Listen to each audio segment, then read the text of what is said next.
This is Bloomberg UTV.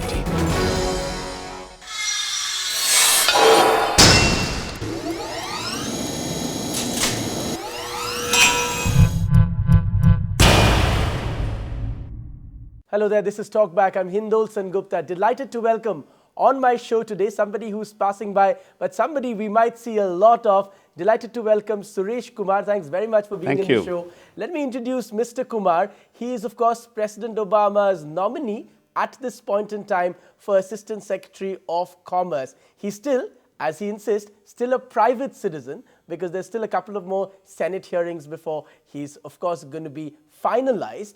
But at the moment, passing by Delhi is Suresh Kumar. Thanks very much indeed. Delighted to have you on the show. Delighted to be here, Hindol. Thank you so much.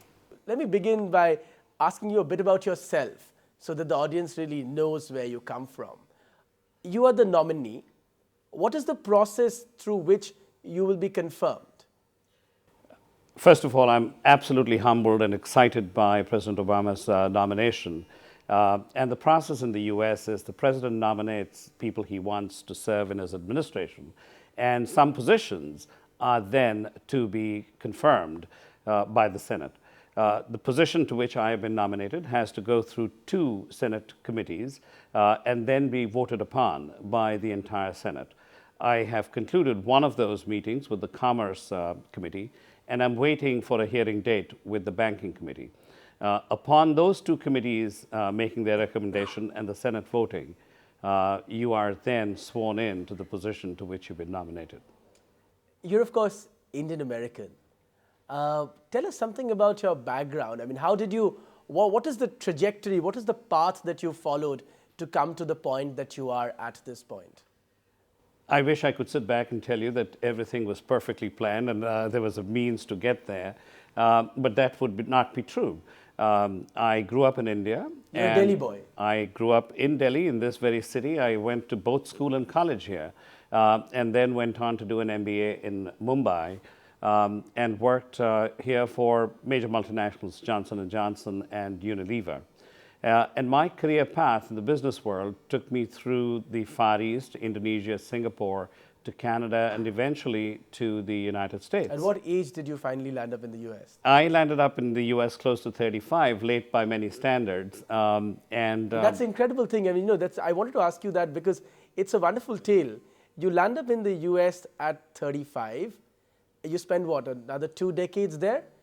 And as a first generation immigrant who lands up in the US that late, you're still able to get a position that you are getting today. That says something wonderful for the country. Isn't it so? It's a terrific country, only in the US, as we say. And in fact, even in my Senate testimony, this is the very point I allude to. In the US, it doesn't matter when you came, who you are, it's what you do and what you can do. And my world in the US started in business, and then I gravitated after running major corporations, lastly as president of Johnson & Johnson's worldwide consumer pharmaceutical business. Then I moved on to teaching and consulting, where I consulted with, taking what I learned in the business world to the world of nonprofits and to the world of civil society, building public-private partnerships. So you could do all that in the US, and now I'm looking forward to what you can do more by working within the administration to scale the efforts which you believe in and I believe in.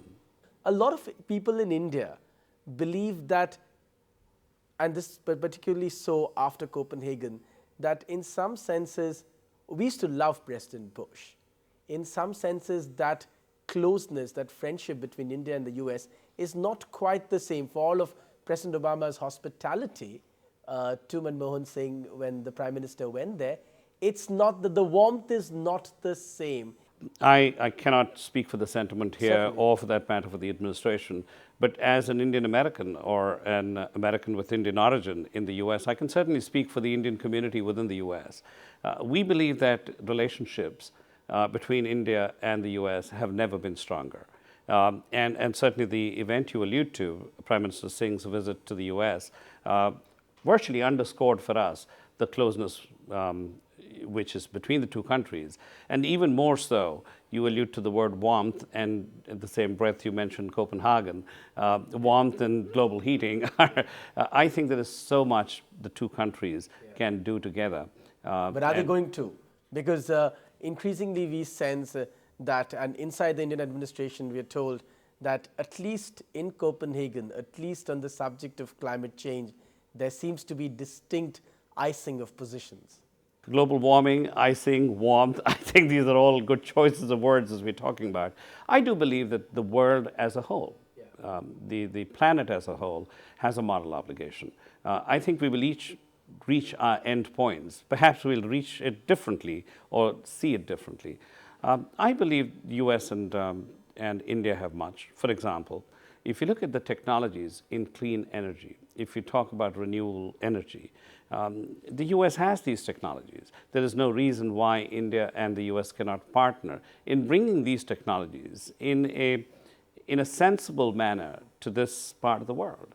And I would hope that will come to bear. I also think that the coming together of Brazil, Russia, South Africa, India, the basic countries, in Copenhagen was a major step forward. Rome wasn't built in a day, neither was Copenhagen, but I think that's a huge step forward. And personally, I'm enthused by what happened, and I'm looking forward to serving in any way I can to help our planet. The end objective of global trade is to benefit all. It's not to benefit selectively. So I think phraseologies like Buffalo and Bangalore or Delhi and Darfur maybe nice phraseology, but it's just that.